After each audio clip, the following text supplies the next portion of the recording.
போட்டு சதைச்சு விட்டுருக்கிறாரு. மக்களை காப்பாத்துறது, நாட்டை வசத்துறது, மக்களுக்கான அதெல்லாம் என் வேலை இல்லை. இந்தியாவில் தேர்தலுக்காக பொய்ய மட்டுமே சொல்ற ஒரு கும்பல் இருக்குன்னா அது பாஜக கும்பல் தான். நான்லாம் சௌக்கிதாரு அங்க போய் என்ன பண்றேன் அப்படின்னு தான் கேட்பாரு. இந்த சௌக்கிதாரு பலூனு, இந்த பலூன்ல ஒரு குண்டூசி பட்டா கூட பட்டுன்னு போயிடும். அவ்வளவுதான் நம்ம ஜியோடைய லட்சணம். ஆட்சிக்கு வர வரைக்கும், எலெக்ஷன் நடக்கிற வரைக்கும் 1500 ரூபாய் கொடுத்த கும்பல் மகாராஷ்டிராவில் 1000 ரூபாய் அப்படின்ட்டு 500 ரூபாய் ஆக்கிட்டாங்க. இந்த நாட்டு மக்கள் துயரத்தை விட எதிர்கட்சிகளோடு பேசி கலந்துரையாடி ஒரு செயல் திட்டத்தை வடிவமைச்சு இந்த நாட்டை பாதுகாக்கணும் அப்படின்றத விட எனக்கு எது முக்கியம்னு மோடி சொல்றாப்ல, எனக்கு தேர்தல் தான் முக்கியம். வணக்கம் தோழர்களே. ஒரே ஒரு பாட்டை வெளியிட்டு பீகார் எலெக்ஷன்ல மோடிய சோழி முடிச்சு விட்டுருக்கிறாரு லல்லு பிரசாத். பயங்கரமா நாட்டிங்க ஒரு பாட்டை போட்டு சதைச்சு விட்டுருக்கிறாரு. நமக்கு தான் தெரியும், எலெக்ஷன்னாலே மோடி அப்படியே அங்கேயே தான் போய் கிடப்பார். 24x7 எங்க எலெக்ஷன் நடக்குதோ அங்க உட்கார்ந்து பிரச்சாரம் செய்வது மோடியோடைய வேலை. மக்களை காப்பாத்துறது, நாட்டை வசத்துறது, மக்களுக்கான அதெல்லாம் என் வேலை இல்லை. தேர்தலை சந்திப்பது, அரசியல் அதிகாரத்தில் மட்டும் இருப்பது, போட்டா எடுப்பது, தன் சொந்த புகழை பாடிக்கொள்வது, இதுதான் மோடி அவர்களுடைய வேலை. நேத்து மோடி அவர்கள் பீகார் போயிட்டாரு. வழக்கம் போல பீகார் போனவரை வச்சு செஞ்சு விட்டுருக்கிறாங்க இந்தியா கூட்டணி. அதுல குறிப்பா லல்லு பிரசாத் யாதவ் செஞ்சிருக்காருன்னு வச்சுக்கோங்களே. எனக்கு தெரிஞ்சுங்க, இந்தியாவில் தேர்தலுக்காக பொய்ய மட்டுமே சொல்ற ஒரு கும்பல் இருக்குன்னா அது பாஜக கும்பல் தான். 2014 இந்திய மக்களை எப்படி நம்ப வச்சுச்சு? தேனாரும் பாலாரும் ஓடுவோம் அப்படியா அப்படின்னு நம்மளும் கேட்டோம். 15 லட்சம் எல்லா அக்கௌண்ட்லயும் போட்டுருவோம். நிதின் கட்கரி அவங்களுடைய அமைச்சரவையில் இருந்தவர், அவரை கூப்பிட்டு கேட்குறாங்க, மிஸ்டர் நிதின் கட்கரி 15 லட்சம் போடுறேனீங்களே, நாங்கள் சும்மா அடிச்சு விட்டோம், நாங்கள் ஆட்சிக்கு வரோம்னு நினைக்கலங்க, சும்மா அடிச்சு விட்டோம், மக்கள் நம்பிட்டாங்க, ஜும்லா அப்படின்னாரு. அப்ப இருந்தே நாம என்ன பண்ணுவோம், அவங்கள ஜும்லா பார்ட்டி அப்படின்னு கேலி பண்ணுவோம். அதாவது பொய் சொல்றதுக்குனே ஒரு பார்ட்டி இருக்குன்னா அது பாஜக ஜும்லா கும்பல். இன்னொரு விஷயம், அந்தோலன் ஜீவின்னு அவனுங்க நம்மள பார்த்து சொல்லுவானுங்க. அந்தோலன் ஜீவினா என்ன? போராட்டம் பண்றதுக்கே வாழ்ற ஒரு கூட்டம். ஆமா, நான் பொய் சொல்லி வாழல, சுரண்டி பிழைக்கல, பெருமுதலாளிகளுக்கு நாட்டை பங்கு போட்டு கொடுத்துட்டு ஏழை எளிய மக்களை பட்டினியில போடல, சாமானிய மக்களுடைய வாழ்க்கையை தெருவுக்கு கொண்டு வரல, மதத்தின் பேரால் நாட்டுக்குள்ள வன்முறையை தூண்டல, மக்கள் எல்லாம் செழிம்பா இருக்கணும், மக்கள் எல்லாம் சுயமரியாதையான வாழ்க்கை வாழணும்னு போராட்டம் நடத்துறோம். ஆமா, நாங்க அந்தோலன் ஜீவிதான், இதுல எங்களுக்கு வெக்கப்படுறதுக்கு எதுவுமே இல்லை அப்படின்னு மோடி குரூப்புக்கு தெரியும். இதெல்லாம் இருக்கட்டுங்க. இந்த பொய்கோலி குரூப்பு எலெக்ஷன் வந்துச்சுன்னு வச்சுக்கோங்க, அடிப்பானுங்க பாருங்க, வேற லெவல் சம்பவம் நடக்கும். அதுல இந்த 400 சீட்டு ஜெயிக்க போறோம் 2024 மார்த்தட்டிக்கிட்டு ரோட்ல நின்னார்ல நம்ம மோடிஜி, அவர் பேசின பேச்செல்லாம் ஒரு பிரைம் மினிஸ்டர் பேச தகுதியான பேச்சா அப்படின்னு நம்ம கேட்கணும். அவ்வளவு கேடுகட்ட பேச்செல்லாம் பேசினார். ஐயோ, உங்களுடைய சொத்து சுகம் எல்லாத்தையும் புடுங்கிக்க போறாங்க யாரு? இஸ்லாமியர்கள், வெளியில இருந்து வந்தேரிகள் உங்களுடைய இடஒதுக்கீட புடுங்க போறாங்க, நீங்க 2 மாடு வச்சிருந்தா உன்னை புடுங்கிடுவாங்க, உங்க தாலியை அறுத்துட்டு போயிருவாங்க. ஏங்க, ஒரு தேர்தலுங்க, ஒரு எலெக்ஷன், ஜஸ்ட் ஒரு எலெக்ஷன், அதுக்காக இஸ்லாமியர்களை இந்த நாட்டின் எதிரிகளை போல அவ்வளவு கேடுகட்ட பேச்ச பேசினவர் தான் இந்த மோடி. ஆனா இந்த நாட்டு மக்களுக்கு ஒரு துயரம்னு வச்சுக்கோங்க, அந்த ஏரியா பக்கம் தலை வச்சு படுக்க மாட்டாரே, ஏரியா பக்கம் போக மாட்டாரு. அதுலயும் பாத்தீங்கன்னா 2.5 வருஷமா பத்திக்கிட்டு எரிஞ்சிட்டு இருக்கு மணிப்பூர். 100கணக்கான பெண்கள் பாலியல் வல்லுறவு செய்யப்பட்டிருக்காங்க, குழந்தைகளும் பெண்களும் கடத்தப்பட்டு கொலை செய்யப்பட்டு ஆற்றில் வீசப்பட்டிருக்காங்க. போறான் வாரெல்லாம் போலீஸ்காரங்களுடைய ஆயுதங்களை கைப்பற்றி பிடிக்காதவன பூரா சுட்டு தள்ளிட்டு இருக்கான். முதலமைச்சர் வீட்டவே எரிச்சிட்டு இருக்கான், பாஜகவினுடைய தலைவர் வீட்டை எரிக்கிறான். அந்த அளவுக்கு அங்க உள்நாட்டு போர் வெடிச்சிருக்கு. ஒரு முறை ஏரியா பக்கம் போகணுமே ஜி, நான்லாம் சௌக்கிதாரு அங்க போய் என்ன பண்றேன் அப்படின்னு தான் கேட்பாரு. இந்த சௌக்கிதாரு பலூனு, இந்த பலூன்ல ஒரு குண்டூசி பட்டா கூட பட்டுன்னு போயிடும். அவ்வளவுதான் நம்ம ஜியோடைய லட்சணம். 25 பேரை சுட்டு கொண்டாங்களே, 26 பேரை. ஜி போனாரா? போலையே. பகல்காம் தாக்குதல்ல பெண்கள்லாம் ஒரே மாதிரி பேசினாங்க, மோடிக்கும் பாஜகவுக்கும் எதிராக நின்று பேசினாங்க.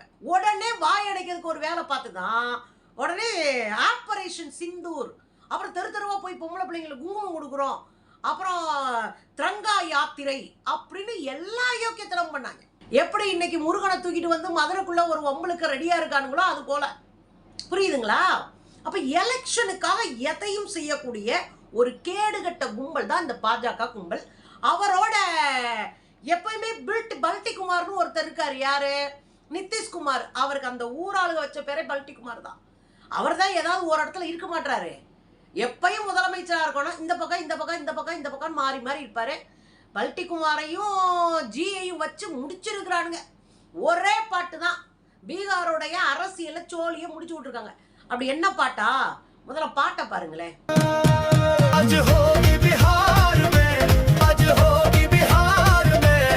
பாத்தீங்களா? மழை கொட்டுது, அதுல மோடியும் நிதிஷும் ஆடுறாங்க, பின்னாடி பாலங்கள்லாம் சரிஞ்சு விழுகுது. அதை பத்தி எங்களுக்கு என்ன, நாங்க ஆடுவோன்னு ஆடிட்டு இருக்கிறாங்க. ஒன்று புரியுதா? போன ஆண்டு மட்டும் 10 பாலங்கள் இதே பீகார்ல இடிஞ்சு விழுந்தது. 10 பாலங்கள் அடுத்தடுத்து இழிஞ்சிச்சு. கண்டுக்கவே இல்லையே. புது பாலம் விழுந்துச்சு, பழைய பாலம் விழுந்துச்சு, கண்டுக்கவே இல்லை. எங்களுக்கு தேவை என்ன? நாங்க அந்த சமயத்துல ஒரு பொய்ய சொல்லிட்டு போயிடுவோம். எப்படி மகாராஷ்டிராவில் சொன்னாங்களே 1500 ரூபா கொடுத்தாங்க, 5 மாசம் 1500 கொடுத்த உடனே மக்கள்லாம் நம்பி ஓட்டு போட்டாங்க. போன மாசம் என்ன பண்ணானுங்க? நாங்க இன்னும் சில நலத்திட்டங்களை நீங்க உதவி வாங்குறதுனால உங்களுக்கு 500 ரூபா தான் கொடுப்போம், 1000 ரூபாய் பிடிட்டாங்க. ஆட்சிக்கு வர வரைக்கும், எலெக்ஷன் நடக்கிற வரைக்கும் 1500 ரூபா கொடுத்த கும்பல் மகாராஷ்டிராவில் 1000 ரூபாய் அப்படின்ட்டு 500 ரூபாய் ஆக்கிட்டாங்க. புரியுதுங்களா? இதுதான் பாஜகவின் லட்சணம். இப்ப இந்த பாட்டு என்ன சொல்லுது? ஐயோ, பொய்யின் வாரிசு மோடி இன்று பீகாரில். அதாவது இப்ப பீகார்ல இன்னைக்கு வந்திருக்கிறது யாரு தெரியுமா ஐயா? பொய்யுக்கே அந்த ஆள்தான் வாரிசு. அந்த பாட்டோடைய அர்த்தம். ஏன்னா நம்ம கொஞ்சம் அர்த்தம் தெரியறதுனால நம்ம அதை ஒரு 2-3 அர்த்தத்தை பத்தி சொல்லிடுவோம். பொய்யோடைய வாரிசு. நிறைய பேர் தப்பா அந்த இதை எழுதி இருக்கிறாங்க. அது இல்ல, பொய்யோடைய வாரிசுன்னு தான் அர்த்தம். ஜும்லாக்கி வாரிசு, ஜும்லாவுடைய வாரிசு, பொய்யோடைய வாரிசுன்னு அர்த்தம். ஜும்லாக்கி வாரிசு யாரா? மோடி. இந்த ஜும்லாக்க வாரிசு தான் இன்னைக்கு நம்ம ஊருக்கு வந்திருக்காப்ல. அட மழை கொட்டும், அடிச்சு விடுவாரு, வாய திறந்தா சலுகையில் அள்ளி விடுவாரு. கவனமா இருந்துக்க, ஆலங்கட்டி மலைன்னு போய் ஆடிட்டு இருக்காத, தெளிவா நம்மளை வச்சு அடிப்பானுங்க, புரிஞ்சுக்கோ. அதுல இன்னொரு இடத்துல போட்டான் பாருங்க அந்த பாட்டுல, இவன் என்ன அளந்து விட்டான் 10 வருஷத்துக்கு முன்னாடி, வீட்டுக்கு முன்னாடி ஒரு வீட்டுக்கு முன்னாடி ஹெலிகாப்டர் நிப்பாட்டுவோம் அப்படின்ற ரேஞ்சுக்கு அடிச்சானையா. தொடக்கமே அதான், வீட்டுக்கு ஹெலிகாப்டர் கொண்டு வந்து நிப்பாட்டுவோன்ற அளவுக்கு அடிச்சானுங்க. கவனமா இரு, பொய்காரன் வர்றான், கவனமா இரு, பொய்யோடைய வாரிசு வருது, கவனமா இரு, பொய்யோடைய வாரிசு மோடி வர்றாப்ல, கவனமா இரு, நிறைய அறிவிப்புல அடிச்சு விடுவாரு, பொய் மழை பெய்யும், ஆலங்கட்டி மழை கூட இடையில வந்து விழும், கவனமா இருங்க மக்கா. பீகாரை காப்பாத்தணும்னா இந்த பொய் மழையை நிறுத்தணும், பொய் மழையை தூக்கி அடிக்கணும், பொய்யினுடைய வாரிசை அடிச்சு வரட்டணும் அப்படின்னு பாட்டுங்க. வேற லெவல் பண்ணிட்டானுங்க. இந்த பாட்டுல நிதிஷ்குமாரும் மோடியும் மேடையில பேசினதையும் இதுல போட்டாங்க. 2 பேரும் சேர்ந்து ஆடுற பகுதியும் போட்டு ஏஐல பொழந்துகிட்டு இருக்கானுங்க. உங்களுக்கு தெரியும், ஏஐன்றது பயங்கரமா ஓடிக்கிட்டு இருக்கு இப்போ. அதுலதான் இந்த வீடியோவை நேத்து ரிலீஸ் பண்ணியிருக்கிறாங்க. நேத்து தான் ஜி போயிட்டாரு. ஏற்கனவே பகல்காம் தாக்குதல் நடந்த போது அங்கிருந்து பாதியில கூட்டத்தை முடிச்சுட்டு ஓடி வந்தாரு. உலக நாடுகள்லாம் அப்படி கொண்டாடி இருக்கும். பரவாயில்லையா, ஒரு நாட்டுடைய பிரதமர் போன வேலையை விட்டுட்டு, விருந்த விட்டுட்டு, பணக்காரங்களோட சாப்பிட்ற விருந்த விட்டுட்டு ஓடி வந்திருக்காரு பாருங்க இந்தியாவுக்குன்னு பார்த்தா, பகல்காம் தாக்குதல்ல போய் பாதிக்கப்பட்டவங்களை போய் பார்க்கல, அல்லது எதிர்கட்சிகளோட கூட்டத்துல போய் கலந்துக்கல, எதையுமே பண்ணல. நேரா போய் பீகார்ல இறங்கினாரு. எதுக்கு? தேர்தல் பிரச்சாரத்துக்கு. இந்த நாட்டு மக்கள் துயரத்தை விட எதிர்கட்சிகளோடு பேசி கலந்துரையாடி ஒரு செயல் திட்டத்தை வடிவமைச்சு இந்த நாட்டை பாதுகாக்கணும் அப்படின்றத விட எனக்கு எது முக்கியம்னு மோடி சொல்றாப்ல, எனக்கு தேர்தல் தான் முக்கியம். நேத்து ஒடிசாவுக்கு போயிருக்காரு, அங்க போய் உருட்டி விட்டுருக்காரு. என்னவா, பூரி ஜெகநாதன் மேல இருக்கிற அன்பால தான் நான் அமெரிக்க அதிபர் ட்ரம்ப் கூப்பிட்டப்ப கூட நான் போகல அப்படின்னு அங்க போய் ஒரு உருட்டு. யோ, உருட்டுறதுக்கு ஒரு அளவு இல்லையாயா? வாய் இருக்குன்னு எனத்தையாவது உருட்டுறதா? அதுலயும் சொல்லியிருக்காப்ல, நீங்க யாரு லல்லு பிரசாத் யாதவ் அம்பேத்கரை இழிவுபடுத்தினீங்க, அம்பேத்கரை கேவலப்படுத்திட்டீங்க. நிதிஷ்குமாரை போய் பாக்குறாங்க பிறந்த நாளைக்கு. அம்பேத்கர் போட்டோ ஒருத்தர் வாங்கி கொண்டு போனவர் நிதிஷ்குமார் ஒரு சேர்ல கால் நீட்டி உட்கார்ந்துட்டு எல்லாரும் கூட பேசிட்டு இருக்காரு.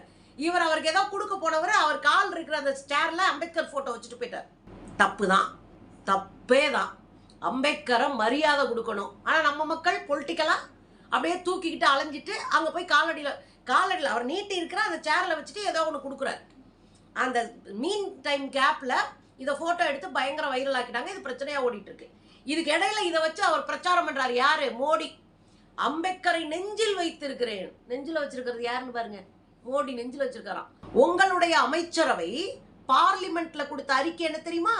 உங்கள் ஆட்சியில் முன்பை விட பட்டியலின பழங்குடி மக்கள் மீது அதிகமான வன்முறை நிகழ்ந்திருக்கிறது அப்படின்னு நீங்க கொடுத்த தகவல் தான்.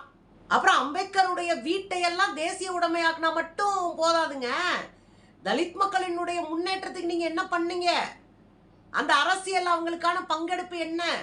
கல்வியில் அவங்களுக்கான வாய்ப்பு என்ன? ஒன்றும் இல்லை. போன நாடாளுமன்ற கூட்டத்தில் தானே அம்பேத்கர் பேரை சொல்றதை விட அம்பாள் பேரை சொன்னா சொர்க்கத்துக்கு போகணும் உங்க தோழன் சொன்னாரு, ஜோஸ்து சொன்னாரே. அதெல்லாம் மறந்துருப்போன்னு நம்புறீங்க. ஓகே, அது பீகாரை அடிச்சு விடுங்க. தமிழ்நாட்டில் உங்க பருப்பு வேகாத, அது வேற வேலை. சரிங்களா? பீகார்ல சிவானில இன்னைக்கு பேரணியில பங்கெடுத்த மோடியை ஓட விட்டுருக்கு பீகார். அதுல குறிப்பாக மோடி ஒரு பொய்காரன் என்று வீடியோ வெளியிட்டு கதற விட்டுருக்குறாங்க. ஏன் கவனமா இருங்க மக்கா, இவங்க பொய் சொல்லுவாங்க, வீட்டுக்கு முன்னாடி ஹெலிகாப்டர் நிக்குன்னு சொல்லுவாங்க, நம்புற அளவுக்கு நம்ம முட்டாப்பையில கிடையாதுன்னு திணற வச்சிருக்கிறாங்க. மோடி நொந்து போயிருக்கிறாரு. அதை விட நம்ம பில்டிகுமார், அந்த பல்டிகுமார் ரொம்ப நொந்து போயிருக்கிறதா கேள்வி. அரசியல்ல இவ்வளோனாவது நியாயம் இருக்கணுங்க. மக்கள் பக்கம் நிற்கணும். அதிகாரத்துக்காக எதையும் செய்யும் ஒரு கூட்டம்னா ரொம்ப கவனமா இருக்கணும். நமக்கு என்ன சந்தோஷம்?